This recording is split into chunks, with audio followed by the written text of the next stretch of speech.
Hi welcome to academy of civil service. তো বন্ধুরা, আজকে আমরা ইংলিশের সেকেন্ড পার্ট নিয়ে আজকে আলোচনা করব। So let's get start.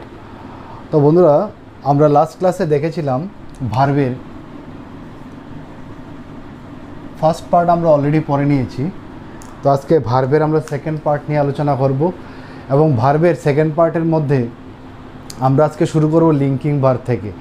I think first ক্লাসের মধ্যে আমরা ট্রানজিটিভ ভার্ব এবং ইনট্রানজিটিভ ভার্বের মধ্যে যে ডিফারেন্স রয়েছিল সেই ডিফারেন্স আমি তোমাদেরকে অলরেডি বুঝিয়ে দিয়েছি এবং আরও ডিটেলসে আমরা পড়বো, বাট তার আগে আমরা লিঙ্কিং ভার্বটা একটু দেখে নিচ্ছি। তো চলো শুরু করি। দেখা যাচ্ছে, চলো। তো আজকে আমরা পড়বো লিঙ্কিং ভার্ব থেকে। তো লিঙ্কিং ভার্ব শুরু করার আগে আমি একটু মনে করিয়ে দিতে চাই তোমাদের যে ভার্ব আমরা পড়েছিলাম, ভার্বকে আমরা ডিফাইন করতে শিখে গিয়েছিলাম যে ভার্বকে কীভাবে আমরা ডিফাইন করব, ভার্বকে আমরা কিভাবে চিনতে পারবো, প্রত্যেকটা জিনিস, প্রত্যেকটা কনসেপ্টকে আমি প্রত্যেকটা এক্সাম্পলের সাথে তোমাদেরকে বুঝিয়েছিলাম। I make you understand all the concept just by giving examples. I told you, আমি তোমাদেরকে বলেছিলাম যে verb is a word which express or যেটা এক্সপ্রেস করবে কি state of being, state of position, action of doing and action of happening.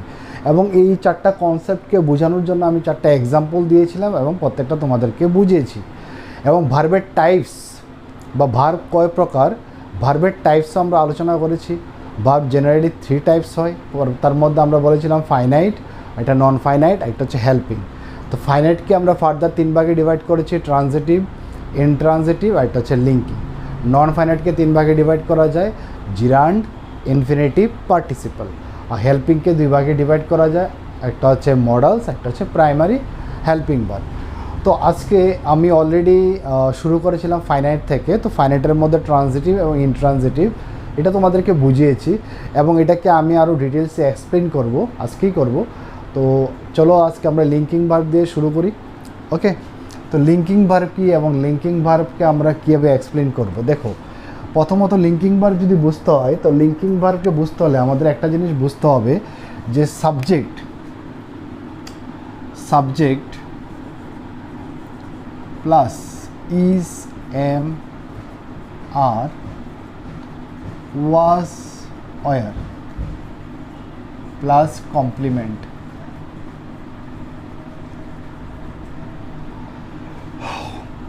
এই যে তোমরা ভার্বগুলো দেখতে পাচ্ছ, is, am, are, was, were, যখন কোনো সেন্টেন্সের মধ্যে is, am, are, was, were single থাকবে, আবার রিপিট করছি, যখন কোনো সেন্টেন্সের মধ্যে ইজ, এম, আর এবং 5টা আমরা ওয়াজ, ওয়ার ব্যবহার করি, যদি এই সকল ভার্বগুলি যেগুলি আমি অলরেডি লিখে রেখেছি এগুলি যদি সিঙ্গেল থাকে আর অন্য কোনো ভার্ব না থাকে, তাহলে এগুলিকে আমরা লিঙ্কিং ভার্ব বলি। ঠিক আছে, আরেকটা কথা মনে রাখবে, লিঙ্কিং ভার্ব আরও হতে পারে, বি হতে পারে, বিকাম হতে পারে, গ্রো হতে পারে, কাম হতে পারে।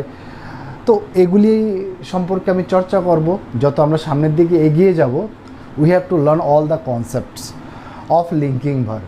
তো তার আগে আমি সিম্পলি তোমাদেরকে কয়েকটা কনসেপ্ট আমি আলোচনা করছি, ভালো করে অবজার্ভ করো। যখন কোনো সেন্টেন্সের মধ্যে is, am, are, was, were single থাকবে, অন্য আর কোনো ভার্ব থাকবে না, সেই ভার্বগুলিকে বলা হচ্ছে কি লিঙ্কিং ভার্ব। আমরা লিঙ্কিং ভার্বকে আমরা স্টেটিভ ভার্বও বলতে পারি। কী ভার্ব বলতে পারি? স্টেটিভ ভার্বও বলতে পারি বা মেইন ভার্বও বলা যায়। ঠিক আছে, মেইন ভার্বকে তো 3 ভাগে ডিভাইড করা হয়েছে, লিঙ্কিং ভার্ব, তাই না? ট্রানজিটিভ, ইনট্রানজিটিভ, একটা হচ্ছে লিঙ্কিং। তো এগুলি যদি সেন্টেন্সের মধ্যে সিঙ্গেল থাকে তাহলে এগুলিকে আমরা মেইন ভার্বও বলতে পারি। ঠিক আছে, বা লিঙ্কিং ভার্বও বলতে পারি বা স্টেটিভ ভার্বও বলতে পারি। আর স্টেটিভ ভার্ব যদি হয় বা লিঙ্কিং ভার্ব যদি হয়, তাহলে লিঙ্কিং ভার্বের পরে সবসময় কী বসবে? কমপ্লিমেন্ট বসবে। আর কমপ্লিমেন্ট সবসময় কী হবে? কমপ্লিমেন্ট সবসময় নাউন হবে বা অ্যাডজেক্টিভ হবে। Complement will always be either noun or adjective. তো আমরা দেখতে হবে যে সেন্টেন্সের মধ্যে কমপ্লিমেন্ট আছে কিনা, is, am, are, was, were single আছে কিনা। তো এগুলি যখন আমরা অবজার্ভ করব তখন আমরা বুঝতে পারবো। ঠিক আছে, চলো একটা সেন্টেন্সের মাধ্যমে আমি বিষয়টাকে আরেকটু তোমাদেরকে এক্সপ্লেন করছি। আমি যদি বলি যে রাম ইজ এ স্টুডেন্ট, ঠিক আছে, আমি আরেকটি সেন্টেন্স লিখব, Ram is brave. Ram is a student, একটা লিখলাম কি রাম ইজ ব্রেভ। তোমরাও নোট ডাউন করে নাও আমার সাথে সাথে বন্ধুরা। হ্যাঁ, ক্লিয়ার দেখা যাচ্ছে সব কিছু। তো প্রথম সেন্টেন্সটা what I have written over here, Ram is a student. Second sentence I have written Ram is brave. Now এখন দুটোটা সেন্টেন্স যখন আমরা পড়ব তখন আমরা অবজার্ভ করো, রাম হচ্ছে এখানে সেন্টেন্সের সাবজেক্ট, এটার মধ্যে রাম কি সেন্টেন্সের সাবজেক্ট, এবং সাবজেক্টকে কীভাবে ডিফাইন করা হয় আমরা শিখতে পেরেছিলাম আমরা নাউনের ক্লাসের প্রথম ক্লাসে আমরা শিখতে পেরেছি। তারপরও আমি বলে দিচ্ছি, সাবজেক্টকে যদি আমরা হু দিয়ে আর হোয়াট দিয়ে কোশ্চেন করি তাহলে সেন্টেন্সের মধ্যে সাবজেক্ট খুঁজে পাবো। সেন্টেন্সের মধ্যে যদি হু দিয়ে প্রশ্ন করো আর কী দিয়ে প্রশ্ন করো, হোয়াট দিয়ে যদি আমরা প্রশ্ন করি তাহলে সেন্টেন্সের মধ্যে আমরা কী পাবো, সাবজেক্টকে ডিফাইন করতে পারবো। ঠিক আছে, who is a student, Ram. Who is brave, Ram. তো হু দিয়ে প্রশ্ন করলে আমরা সাবজেক্ট খুঁজে পেয়ে যাই।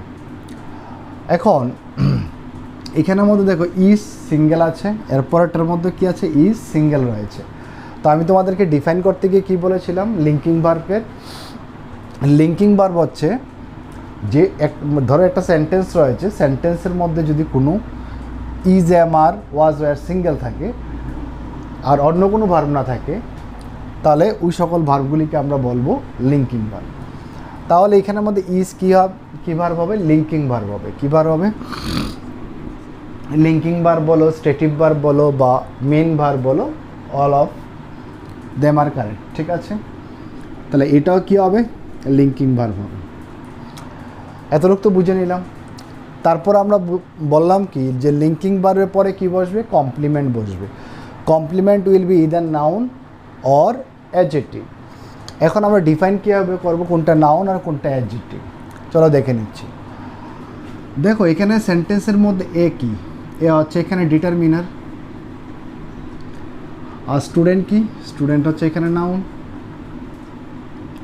আর আমি তোমাদেরকে প্রথম ক্লাসে বলেছিলাম যে ডিটারমিনারের পরে কি বসে, নাউন বসে। তাহলে আমরা দেখতে পাচ্ছি কি এই সেন্টেন্সের মধ্যে কমপ্লিমেন্ট যেটা দেওয়া হয়েছে এটা হচ্ছে নাউন। আচ্ছা, এখন এটা নাউন আমি কিভাবে বুঝবো, নাউন যদি বুঝতে হয় তাহলে তোমাকে দেখতে হবে এখানে ডিটারমিনার আছে কিনা। যারা যারা আমার ভিডিওটা ডাইরেক্ট দেখছো এই ভিডিওটা, তাদেরকে আমি একটা রিকোয়েস্ট করব, ছোট্ট রিকোয়েস্ট, তোমরা আমার ইউটিউবের মধ্যে প্রথম যে ভিডিওটা আছে নাউনের উপরে বিশেষ করে সেটা দেখে আসো, তাহলে এগুলি ইজি লাগবে অনেকটা। নয়তো অনেক প্রশ্ন আসবে ডিটারমিনার কি, একে তো আমরা ছোটোবেলা আর্টিকেল শিখেছি, হ্যাঁ একে আমরা আর্টিকেলই বলছি, এখানে আর্টিকেল বলো, ডিটারমিনার বলো, অ্যাডজেক্টিভ বলো, all of them are correct. তো তোমার প্রত্যেকটা কোশ্চেনের অ্যান্সার তুমি নাউন ক্লাসের যে ভিডিওটাতে পেয়ে যাবে। আর তারপরে যদি না বুঝো then you can come and I will make you understand about it. Now see, Ram is a student, এখানে এ হচ্ছে ডিটারমিনার আর স্টুডেন্ট হচ্ছে নাউন, কারণ ডিটারমিনারের পরে নাউন বসবেই বসবে। নেক্সট দেখি রাম ইজ ব্রেভ, এই সেন্টেন্সের মধ্যে রাম কি সাবজেক্ট, ইজ কি এখানে লিঙ্কিং ভার্ব, ব্রেভ কি নাউন না অ্যাডজেক্টিভ, এটা আমাদেরকে বুঝতে হবে। ব্রেভ হচ্ছে এখানে বন্ধুরা অ্যাডজেক্টিভ, কি অ্যাডজেক্টিভ। এখন ব্রেভকে আমি কীভাবে এখানে অ্যাডজেক্টিভ বললাম সেটা একটা জানার বিষয়। সেন্টেন্সের মধ্যে যদি হাউ দিয়ে প্রশ্ন করো, কি দিয়ে, হাউ দিয়ে প্রশ্ন করো তাহলে অ্যাডজেক্টিভ খুঁজে পাবে। আমি যদি এখানে কোশ্চেন করি হাউ ইজ রাম, তাহলে আনসার কী পাচ্ছ, brave. How is Ram, answer কী পাচ্ছ, Ram is brave. How is Ram, brave. Ram কেমন, কেমন, রাম কেমন, ব্রেভ। তো ব্রেভ হচ্ছে এখানে কি অ্যাডজেক্টিভ। আর এই সেন্টেন্সের মধ্যে আমি যদি হোয়াট দিয়ে প্রশ্ন করি, রাম ইজ হোয়াট, রাম হয় একজন কি, রাম হয় একজন স্টুডেন্ট, তার জন্য স্টুডেন্টটা এখানে হচ্ছে নাউন। আশা করি তোমরা ক্লিয়ারিটি আসছে একটা একটা করে। এখন আমরা বুঝে নিলাম যে লিঙ্কিং ভার্ব কী এবং লিঙ্কিং ভার্বের পরে কিভাবে কমপ্লিমেন্ট বসে আর কমপ্লিমেন্ট নাউন কিভাবে হয় এবং অ্যাডজেক্টিভ কিভাবে হয়, আমরা কনসেপ্টটা বুঝতে পেরেছি। তো আমি তোমাদেরকে শুরু করেছিলাম কি ফাইনাইট ভার্ব, কি শুরু করেছিলাম ফাইনাইট ভার্ব। ফাইনাইটকে আমরা 3 ভাগে ডিভাইড করতে পেরেছি, ট্রানজিটিভ, ইনট্রানজিটিভ, একটা হচ্ছে লিঙ্কিং। তো ট্রানজিটিভ, ইনট্রানজিটিভ লাস্ট ভিডিওতে আমরা ডিসকাস করেছিলাম। তো আজকের ভিডিওতে আমরা ডিসকাস করেছি কি লিঙ্কিং। চলো আমরা ফার্দার আমরা ডিসকাস করব ট্রানজিটিভ আর ইনট্রানজিটিভের মধ্যে ডিফারেন্স কী। চলো একটু দেখে নিচ্ছি।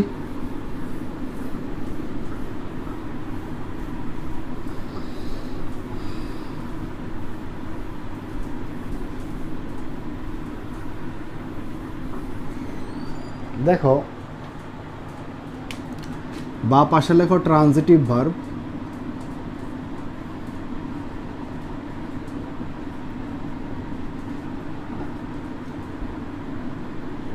ট্রানজিটিভ ভার্ব, আর ডান পাশে লেখো ইনট্রানজিটিভ ভার্ব।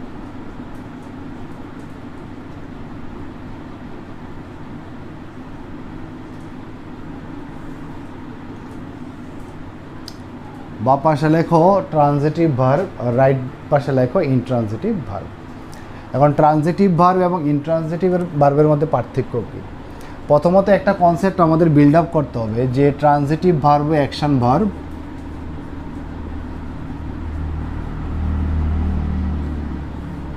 ইনট্রানজিটিভ ভার্ব অ্যাকশনই ভার্ব। ঠিক আছে, অ্যাকশন ভার্ব। তাহলে ডিফারেন্স কি স্যার? আমরা প্রথম ভিডিওতে বলেছিলাম ট্রানজিটিভ ভার্বের পরে কি বসে, অবজেক্ট বসে, বাট ইনট্রানজিটিভ ভার্বের পরে কি বসে না, অবজেক্ট বসে না। এটা আমরা বেসিক ডিফারেন্স আগের ভিডিওতে আমরা পেয়েছিলাম। তো আজকের ভিডিওতে আমি যেটা চর্চা করব যে দুটোই তো অ্যাকশন ভার্ব, বাট একটার পরে কি বসে, একটার পরে অবজেক্ট বসে, আরেকটার পরে অবজেক্ট বসে না। তো আমরা এখানে অবজার্ভ করব কীভাবে আমরা চর্চা করব জিনিসটাকে। বাট অ্যাকশন ভার্ব যে হবে, অ্যাকশন ভার্ব এটা কোন নেচারের হবে? Doing nature. কি নেচার? ডুইং নেচারের। আর ইনট্রানজিটিভ ভার্ব ও অ্যাকশন ভার্বই, বাট এটা ডুইং নেচারের হতে পারে, আবার এটা হ্যাপেনিং নেচারের হতে পারে। ওকে, তো ট্রানজিটিভ ভার্ব সবসময় ডুইং নেচারের হবে, কিন্তু ইনট্রানজিটিভ ভার্ব ডুইং হতে পারে, হ্যাপেনিং হতে পারে। চলো এইগুলো একটু দেখে নিচ্ছি, ঠিক আছে? আস্তে আস্তে আস্তে আস্তে আমরা শিখতে পারবো। এটা একদিনের টপিক না বন্ধুরা, যে আমি একদিনে শেষ করতে পারবো। স্মল পার্টে আমি 30 মিনিটস করে ভিডিও তৈরি করছি তোমাদের জন্য। তো তোমরা এগুলি প্রত্যেক দিন দেখতে থাকো, পড়তে থাকো, নোট বানাতে থাকো, শিখতে থাকো, বাস। চলো একটা ওয়ার্ড নিয়ে নিচ্ছি, ফেল। একটা ওয়ার্ড নিয়ে নিলাম, ফল। এই দুটো ওয়ার্ডের মধ্যে ডিফারেন্স কি? ফেল এবং ফল। ফেল হচ্ছে কাউকে ধাক্কা দিয়ে তুমি ফেলে দিলে, তখন আমরা যে ওয়ার্ড ইউজ করি হচ্ছে ফেল। আর ফল হচ্ছে যখন ধরো এটাও অ্যাকশন ভার্ব, এটাও অ্যাকশন ভার্ব। একটা হচ্ছে কি আমরা বলেছিলাম transitive verb correct, transitive verb কোনটা আমরা বলেছিলাম তোমাদেরকে, যেখানে অ্যাকশন সাবজেক্ট থেকে অবজেক্ট পর্যন্ত যাবে, তাই কি না? আমি আগে ডিফাইন করে দিই, তাহলে বেস্ট হবে। আগে আমি এটাকে ডিফাইন করে দিয়ে তারপরে এক্সাম্পল দিই। আমি প্রথম একটা লিখে দিচ্ছি, দেখো, where an action goes through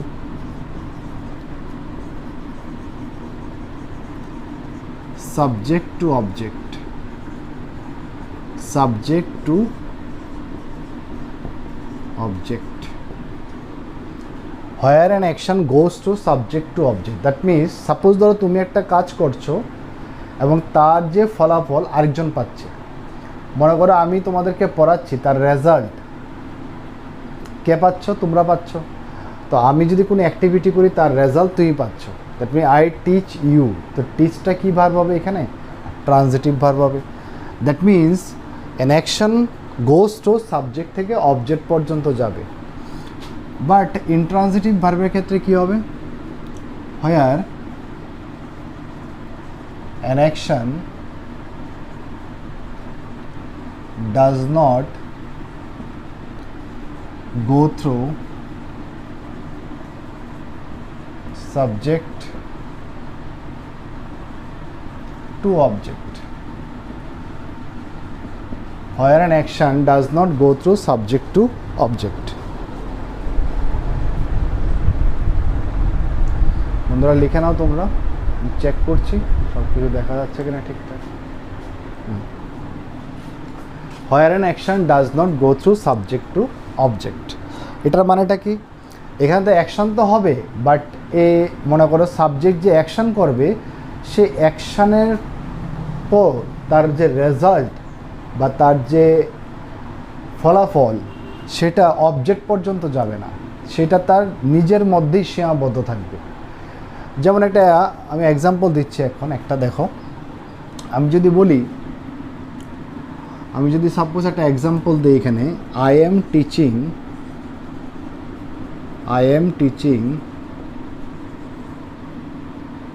হিম, ঠিক আছে, আই এম টিচিং হিম, তাহলে এই সেন্টেন্সের মধ্যে সাবজেক্ট কি? আই, এম হচ্ছে এখানে হেল্পিং ভার্ব, আর টিচিং হচ্ছে এখানে কি verb? Main verb. I am teaching him, তাহলে হিমটা হচ্ছে এখানে কি বন্ধুরা? অবজেক্ট। হিমটা কি এখানে? অবজেক্ট। তো আমরা সেন্টেন্সের মধ্যে অবজেক্টকে কীভাবে ডিফাইন করব আমরা অলরেডি আলোচনা করেছি, আবারও বলে দিচ্ছি। অবজেক্টকে ডিফাইন করতে হলে সেন্টেন্সের মধ্যে তোমাদেরকে হোম দিয়ে কোশ্চেন করতে হবে, আর হোয়াট দিয়ে যদি কোশ্চেন করো তাহলে সেন্টেন্সের মধ্যে তুমি যদি অবজেক্টকে ডিফাইন করতে হয় তাহলে সেন্টেন্সের মধ্যে হোম দিয়ে কোশ্চেন করে দাও, আর হোয়াট দিয়ে কোশ্চেন করো তাহলে সেন্টেন্সের মধ্যে অবজেক্ট খুঁজে পাবে। আমি যদি বলি আই এম টিচিং হোম, তাহলে আনসার পাচ্ছি কি? হিম। আরেকটা কথা মনে রাখবে, হোম দিয়ে যদি আমি কোশ্চেন করি তাহলে সেন্টেন্সের মধ্যে ইনডাইরেক্ট অবজেক্ট পাবো, ইনডাইরেক্ট অবজেক্ট। আর হোয়াট দিয়ে যদি আমি কোশ্চেন করি তাহলে সেন্টেন্সের মধ্যে আমরা ডাইরেক্ট অবজেক্ট পাবো।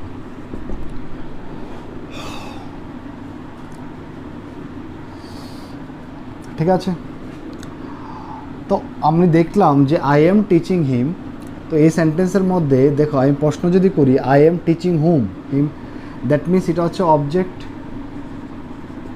তাই কি না? বাট আমি যদি বলি এটার মধ্যে যদি আমি একটা এক্সাম্পল দিই যে আই এম স্লিপিং,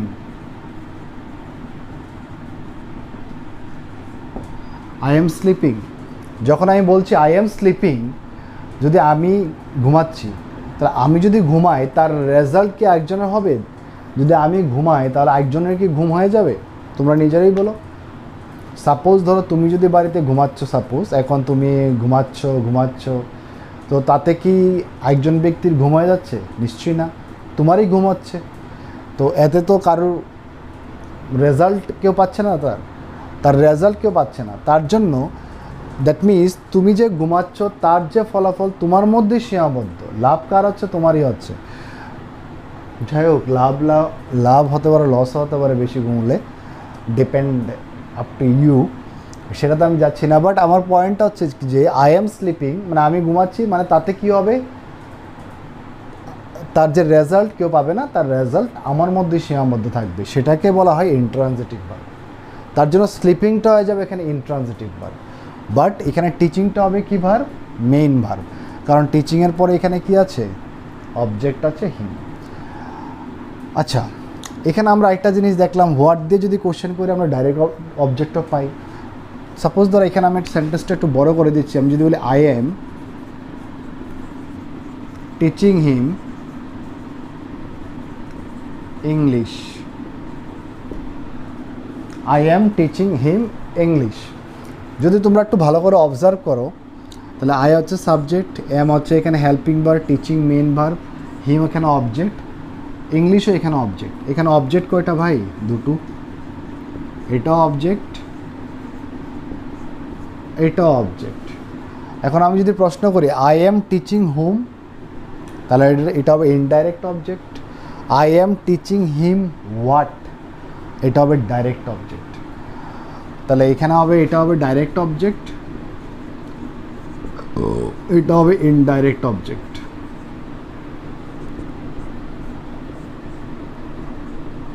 আশা করি তোমরা বুঝতে পারছো। তো এই সেন্টেন্সের মধ্যে দুটো অবজেক্ট রয়েছে। আরেকটা কথা সবসময় মনে রাখবে,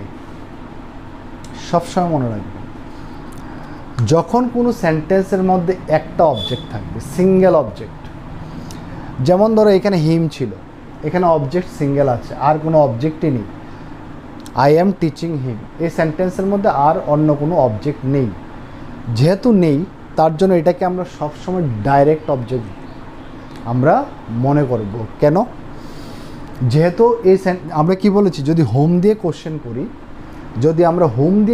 করি, তাহলে এটা হবে ইনডাইরেক্ট অবজেক্ট। যদি আমরা হোয়াট দিয়ে প্রশ্ন করি তাহলে এটা হবে direct object. Now the question, এখানে একটা রেজ হবে যে স্যার বলছে আবার সেন্টেন্সের মধ্যে যদি একটা অবজেক্ট থাকে তাহলে সবসময় এটা কী হবে, ডাইরেক্ট অবজেক্ট হবে।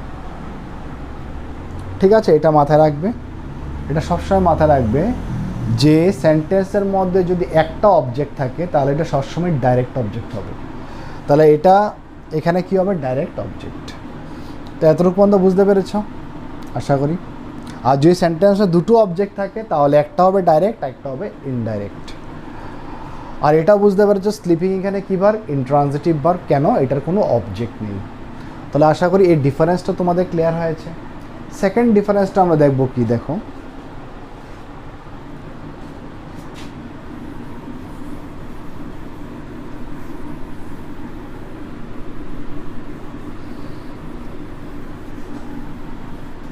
সেকেন্ড ডিফারেন্সটা লিখে নাও।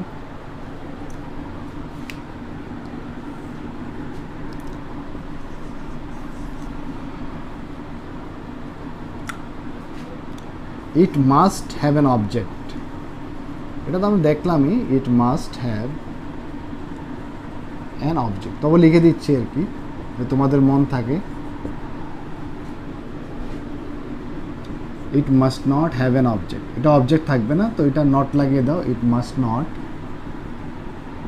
Have an object. নাম্বার 3, যেহেতু ট্রানজিটিভ ভার্বের কী থাকবে, অবজেক্ট থাকবে।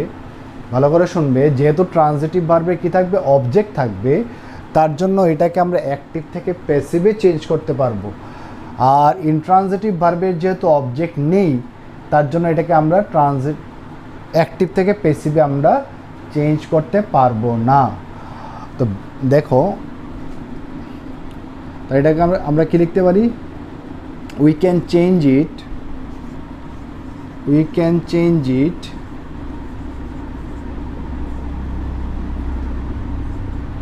from active to passive।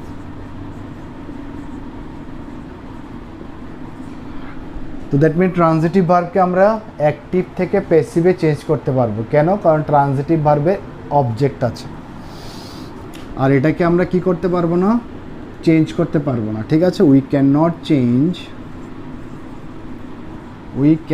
change it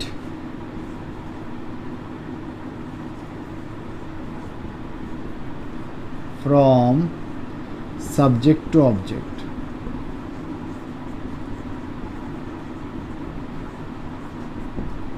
লিখে না বন্ধুরা।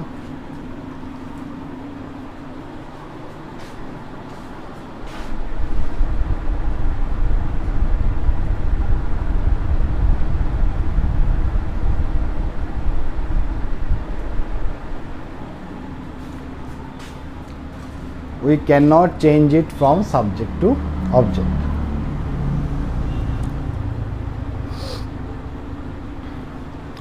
একটা জিনিস মাথায় রাখবে, নাম্বার 4, প্রথম লিখে নিচ্ছি তারপরে বলছি।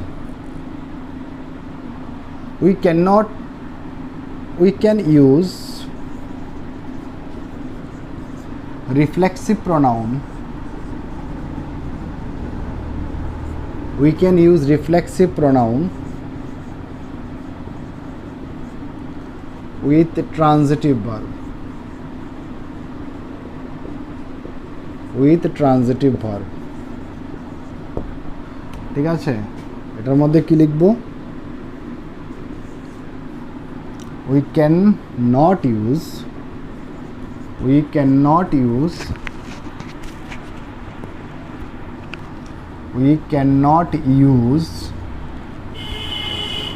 reflexive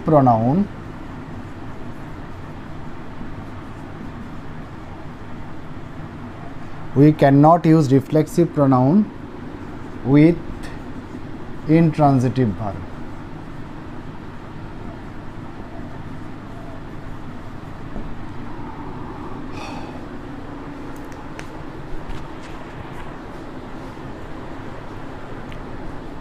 এখন আমাদের দেখতে হবে যে রিফ্লেক্সিভ প্রনাউন কি কি আছে। যেমন রিফ্লেক্সিভ প্রনাউন আমাদের রয়েছে, যেমন myself, yourself, myself, yourself, himself, herself, themselves, ourselves। তো এগুলি আমরা ইনট্রানজিটিভ ভার্বের ক্ষেত্রে ইউজ করতে পারবো না, বাট যদি ট্রানজিটিভ ভার্ব হয় তাহলে এগুলিকে আমরা ইউজ করতে পারবো। এখন কথা হচ্ছে স্যার কেন করতে পারবো না? কারণটা হচ্ছে যে ধরো ইনট্রানজিটিভ ভার্ব কখন আমরা ইউজ করি বা কখন আমরা এটাকে ইউজ করব। সাপোজ ধরো একটা অ্যাকশান হচ্ছে যেটার রেজাল্ট অটোমেটিক আমার মধ্যেই সীমাবদ্ধ রয়েছে। আমি যে আই এম স্লিপিং, এরকম কি আমি বলবো I am sleeping myself? Already I am sleeping যখন বলছি আমি, অটোমেটিক্যালি এটা আমাকেই রেফার করছে। এটা বলাকে ঠিক হবে I am sleeping myself, I am running myself, I am opening myself, I am closing myself? No, try to understand. আমরা রিফ্লেক্সিভ প্রনাউন আমরা ইউজ করব না আফটার ইন্ট্রানজিটিভ ভার্ব, কারণ ইন্ট্রানজিটিভ ভার্বের মধ্যে অটোমেটিক্যালি অ্যাকশন তো হচ্ছে, বাট তার যে রেজাল্ট তো অন্য কারোর বা অবজেক্টের কাছে যাচ্ছে না। যেহেতু অবজেক্টের কাছে যাচ্ছেই না, তো অটোমেটিক্যালি এটা সাবজেক্টের উপরেই আসছে, মানে তাই কি না? তো তার জন্য আমরা এই ক্ষেত্রে মাইসেলফ, ইউরসেলফ ইউজ করব না।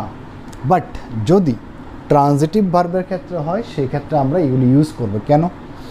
যেমন ধরো আমি যদি বলি আই হার্ট মাইসেলফ, তো হার্ট হচ্ছে একটা transitive verb. I hurt myself, I hurt myself, ঠিক আছে? তো এখানে আমি কেন মাইসেলফ ইউজ করেছি? কারণ হার্ট হচ্ছে একটা ট্রানজিটিভ ভার্ব। আমরা এরকম ইউজ করতে পারি আই হার্ট হিম, ঠিক কি না? তো এখানে আমি মাইসেলফ ইউজ করেছি সেই জন্য যাতে এটাকে ব্যাক করে আমার মধ্যে আনানো, মানে মিস আমি যদি বলি যে আমি নিজেকে কষ্ট দিচ্ছি, তাই কি না? I hurt myself, otherwise I can not make a sentence. তো তার জন্য ট্রানজিটিভ ভার্বের ক্ষেত্রে আমরা reflexive pronoun myself, yourself, himself, herself, themselves, ourselves আমরা ব্যবহার করে থাকি। বেসিক্যালি এগুলি আমি এক্সাম্পলের সাথে তোমাদেরকে বুঝাবো, but time period is very limited in my hand. তো তার জন্য আমি step by step with example আমি তোমাদেরকে অ্যানালাইজ করে বোঝানোর চেষ্টা করছি। এগুলি সব আসবে, সব। তো আশা করি 4টা পয়েন্ট তোমরা বুঝতে পেরেছো। লাস্ট একটা পয়েন্ট মনে রাখবে, উপরেগুলি আমি একটু তোমাদেরকে রাব করে দিচ্ছি।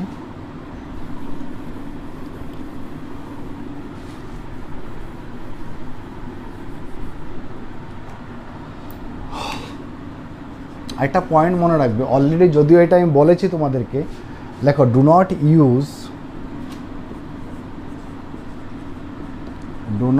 ইউজ preposition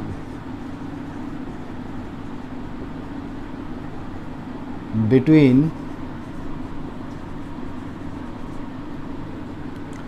transitive verb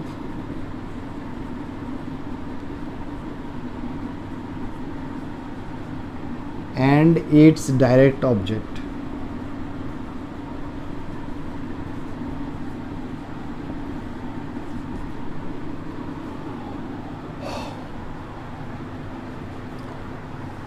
ঠিক আছে, do not use preposition between transitive verb and is direct object. Okay, তো এটা কীভাবে হবে, এটা লিখবে, এটা ডু নট ইউজ লিখছি, ডু নট ইউজ প্রেপোজিশন, এখানে লিখবে ইউজ করা যায়, এটার মধ্যে ইউজ করা যায় না, আমি আর লিখছি না এখানে। তো এটা একটু বুঝিয়ে দিই। সাপোজ ধরো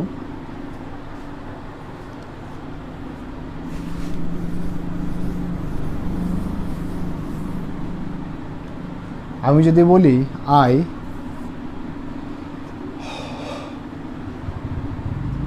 play cricket, I play cricket, ঠিক আছে। তো আই হচ্ছে সেন্টেন্সের সাবজেক্ট, প্লে হচ্ছে এখানে কী verb, transitive verb, main verb আর কি। মেন ভার্বকে 3 ভাগে ডিভাইড করা হয়, এটা ট্রানজিটিভ, ইনট্রানজিটিভ, লিঙ্কিং, তাহলে এটা মেন ভার্ব হবে। মেন ভার্বের মধ্যে যদি বলো এটা কী টাইপ, তাহলে ট্রানজিটিভ ভার্ব। ক্রিকেট কী হবে, এখানে অবজেক্ট হবে। এখন তোমাদেরকে আমি কি বলেছি এখানে, do not use preposition between transitive verb and it's direct object.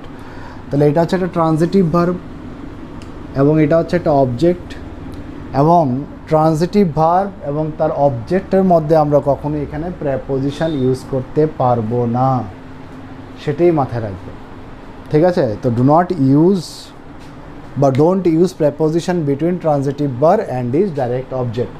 I think all of you got my point, whatever I want to explain. So these was the differences between transitive verb and intransitive verb.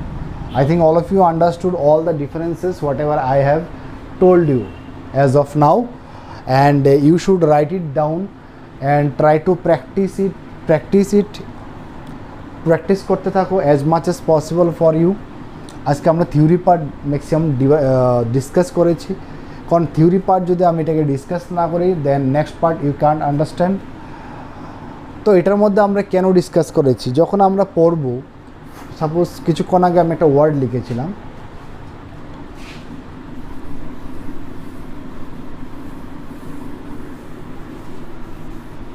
ফল এবং fail, দুটো word লিখেছিলাম না, ফল এবং fail, fail এটা হচ্ছে ফল। Fail এবং ফলের মধ্যে ডিফারেন্স কি, ফেল হচ্ছে একটা ট্রানজিটিভ ভার্ব আর ফল হচ্ছে ইনট্রানজিটিভ ভার্ব, তাই কি না বন্ধুরা? ফেল হচ্ছে এখানে কি ভার্ব, ট্রানজিটিভ ভার্ব, আর ফল হচ্ছে এখানে ইনট্রানজিটিভ ভার্ব। কেন? ফল মানে হচ্ছে, সাপোজ ধরো আমি যদি বলি I am falling from the staircase, I am falling from the stairs, তো এটা কি বুঝতে পারছো, আই এম ফলিং মানে আমি পড়ে গিয়েছি, কি আমাকে ধাক্কা দেয়নি, আমি নিজে থেকেই পড়ে গেলাম। আর ফেল মানে কি, তুমি কাউকে ধাক্কা দিয়ে ফেললে বা তোমাকে কেউ ধাক্কা দিল, তো সেক্ষেত্রে আমরা ফেল ইউজ করি। যেহেতু ফেল ট্রানজিটিভ ভার্ব, তো আমরা লিখতে পারি I fell him from the staircase, I fell him from the roof, আর আমরা বলতে I fell him from the terrace of the building. Okay, তো কথার উদ্দেশ্য হচ্ছে কোনটা, যে ফেল হচ্ছে একটা ট্রানজিটিভ ভার্ব আর ফল হচ্ছে আমাদের ইনট্রানজিটিভ ভার্ব।